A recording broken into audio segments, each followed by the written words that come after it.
चचा शिवपाल का। उनकी स्थिति तो पेंडुलम जैसी हो गई है। पेंडुलम आपने देखा होगा ना, बेचारे को पिछली बार देखा कितना बेइज्जत करके भेजा था, कुर्सी तक नहीं मिली, कुर्सी के हैंडल में बैठना पड़ा था। फुटबॉल की तरह जब भी व्यक्ति घूमता है, एक किक मारता है, दूसरा दूसरी तरफ से मारता है, उस बेचारे की स्थिति नाचने की होती है। कुछ लोग फुटबॉल बन गए हैं, उनकी कोई गति नहीं है। फुटबॉल बनने से बचना होगा। नेताजी श्री मुलायम सिंह जी को विनम्र श्रद्धांजलि भी अर्पित करता हूं। सर्वदेव नेताजी का वह सपना साकार होने जा रहा है जो उन्होंने कहा था कि जीतेगी तो भाजपा ही। लेकिन कुछ ही लोग इतिहास बना करके इतिहास में स्वर्णाक्षरों में अपना नाम लिखाते हैं। और मैनपुरी के भाइयों बहनों, आपको इतिहास बनाने का एक नया अवसर मिल रहा है। और नौकरी निकलने के बाद चाचा अलग निकल पड़ते थे वसूली पे, भतीजे अलग निकल पड़ते थे, और उसके बाद शोषण होता था नौजवानों का और बदनाम होता था इटावा मैनपुरी। भाइयों बहनों, मैं इस अवसर पर नेताजी श्री मुलायम सिंह जी को विनम्र श्रद्धांजलि भी अर्पित करता हूं। उन्हें इसलिए भी श्रद्धांजलि अर्पित करता हूं क्योंकि उन्होंने 2019 में ही, आपको याद होगा, नेताजी का दिल्ली में संसद का वह ऐतिहासिक भाषण, जब उन्होंने देश की संसद में कहा था कि 2019 के लोकसभा चुनाव के बाद जो भी चुनाव अब होंगे, चुनाव के पहले उन्होंने कह दिया था कि अब तो आएगी तो भाजपा ही। और आज नेताजी के ही आशीर्वाद का परिणाम था कि आजमगढ़ और रामपुर जैसे समाजवादी पार्टी के परंपरागत दुर्ग को ध्वस्त करते हुए भारतीय जनता पार्टी के प्रत्याशी भारी बहुमत से दोनों लोकसभा सीटों पर परचम लहरा करके आज से 3 महीने पहले विजयी हुए थे। और इसलिए एक बार फिर से सर्वदेव नेताजी का वह सपना साकार होने जा रहा है जो उन्होंने कहा था कि जीतेगी तो भाजपा ही। और वही भाजपा के लिए आपसे अपील करने के लिए मैं आज फिर से एक बार इस करहल विधानसभा क्षेत्र मैनपुरी में आपके बीच आया हूं। भाइयों बहनों, मैनपुरी अपनी पौराणिक और ऐतिहासिक परंपरा के लिए जग विख्यात रही है और इसीलिए इसकी इस पहचान को फिर से आप सबके सामने रखने के लिए आज फिर मैं आपके बीच आया हूं। हमारा ये पूरा मंच आया है। मेरे सहयोगी मंत्री श्री राकेश सचान जी हैं, हमारे जुझारू विधायक श्रीमती सरिता भदौरिया जी हैं, श्री प्रेमपाल धनखड़ जी हैं, अन्य हमारे तमाम पदाधिकारी हैं। आप में से बहुत सारे चेहरों को मैं देख रहा हूं जो लगातार हमारी जिला पंचायत के अध्यक्ष हैं, अन्य तमाम पदाधिकारी हैं। लेकिन भाइयों बहनों, मैं इसीलिए आपको कहने के लिए आया हूं, इतिहास अवसर सबको देता है, लेकिन कुछ ही लोग इतिहास बना करके इतिहास में स्वर्णाक्षरों में अपना नाम लिखाते हैं। और मैनपुरी के भाइयों बहनों, आपको इतिहास बनाने का एक नया अवसर मिल रहा है। गरीब को उसकी आजीविका से वंचित किया, अन्नदाता किसानों को मिलने वाली शासन की सुविधा से वंचित किया। उन लोगों को चिन्हित करके अब समय आ गया है, लोकतंत्र की अपनी ताकत का एहसास कराने की आवश्यकता है। और उसी ताकत का एहसास कराने के लिए आज मैं आपके पास आया हूं कहने के लिए। भाइयों बहनों, कुछ लोग हैं जो सेकुलरिज्म के नाम पर राजनीति तो करते हैं, बड़े बड़े नारे लगाते हैं, अपने को समाजवादी कहते हैं, लेकिन वास्तविक चरित्र उनका केवल परिवारवाद का है। वे परिवारवाद से कभी उभर नहीं पाए हैं। सबको परिवार को चाहिए, राष्ट्रीय अध्यक्ष भी परिवार का, मुख्यमंत्री भी परिवार का, राष्ट्रीय महासचिव भी परिवार का, सांसद भी परिवार का, ब्लॉक प्रमुख भी परिवार का, विधायक भी परिवार का। परिवार के दायरे से बाहर कोई नहीं निकल पाता है। उन लोगों से ऊपर उठकर के भारतीय जनता पार्टी ने, आपने देखा होगा 2014 में प्रधानमंत्री मोदी जी ने जो मंत्र देश को दिया था, वास्तव में जो मंत्र है सबका साथ और सबके विकास का, जिसमें विकास सबका, भेदभाव किसी के साथ नहीं, लेकिन तुष्टीकरण किसी का नहीं। भाइयों बहनों, यही वह मंत्र है जो लोक कल्याण का माध्यम बन रहा है, जो प्रत्येक नागरिक के जीवन में परिवर्तन का कारक बन रहा है, जो प्रत्येक नागरिक के जीवन में उनके स्वावलंबन का आधार बन रहा है।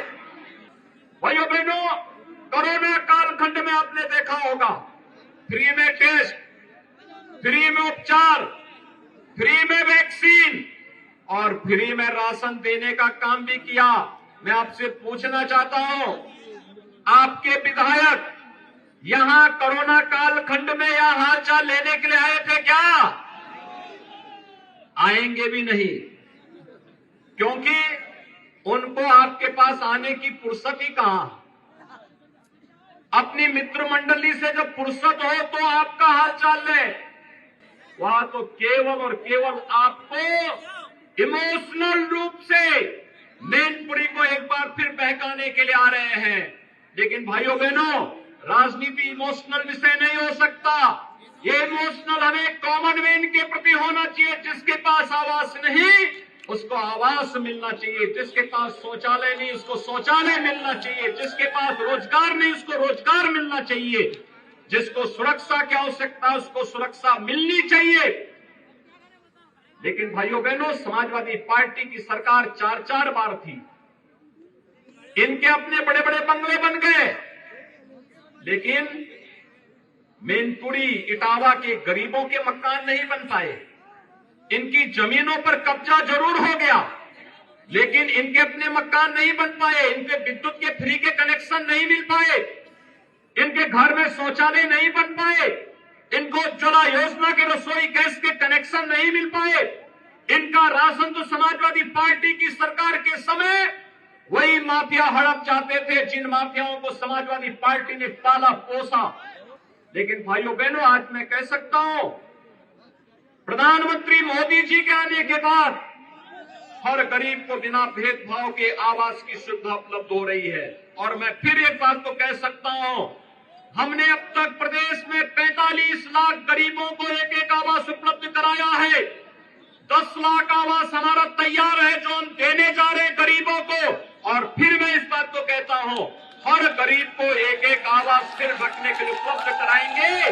हमारे लिए उसमें कोई जाति मत मजहब नहीं, उत्तर प्रदेश का नागरिक होगा, उसके पास सिर ढकने के लिए अपना आवास होगा, हर गरीब के घर में शौचालय होगा, हर गरीब को विद्युत के निःशुल्क कनेक्शन मिलेंगे, हर गरीब के घर में रसोई गैस का कनेक्शन भी होगा, हर गरीब को राशन की सुविधा का लाभ भी मिलेगा और बिना भेदभाव के उत्तर प्रदेश के हर नौजवान को नौकरी और रोजगार की गारंटी भी मिलेगी।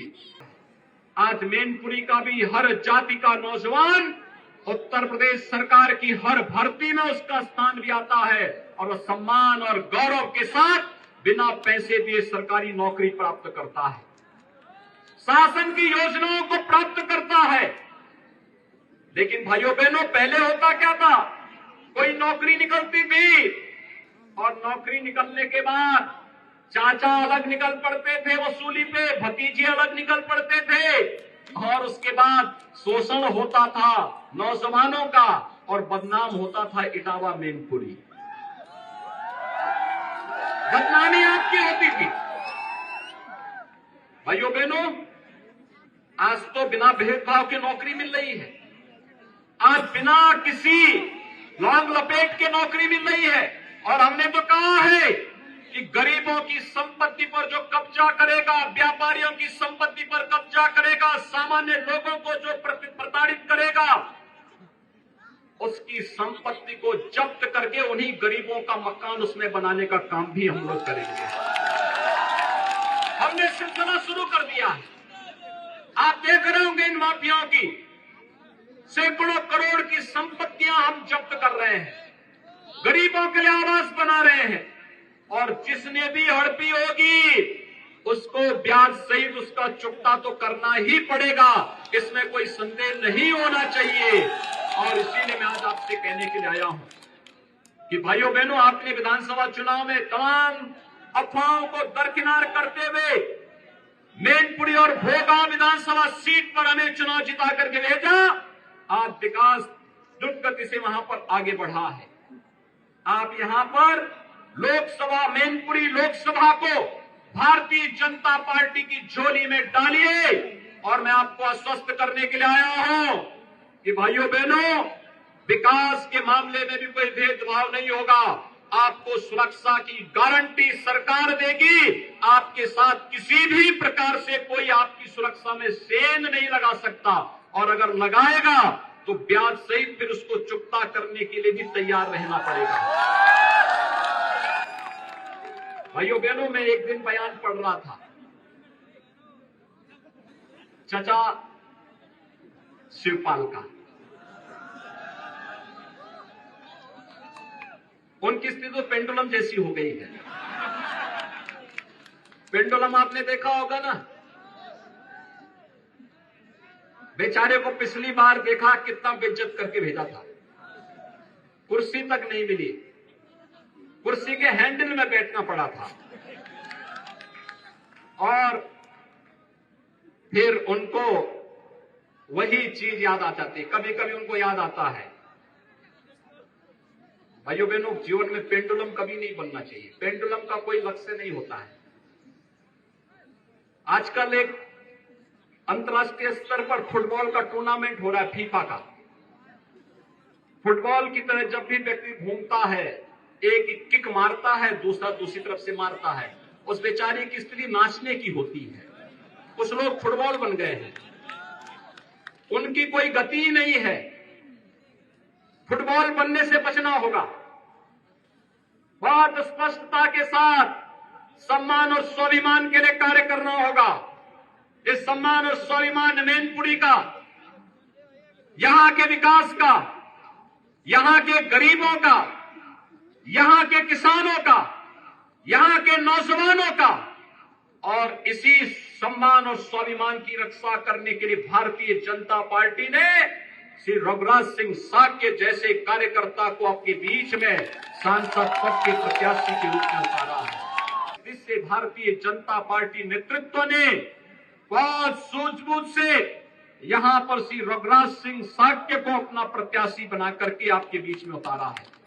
भाइयों बहनों, मैंने श्री रघुराज सिंह साक्य जी के कार्य को बहुत नजदीक से देखा है। संसद में हम लोग साथी सांसद भी थे, और तब भी अपनी शालीनता, अपनी एकाग्रता, अपना धैर्य कभी भी उन्होंने नहीं खोया। पूरी ईमानदारी के साथ अपने क्षेत्र के विकास के लिए, अपने नागरिकों के हितों के लिए वे कार्य करते रहे।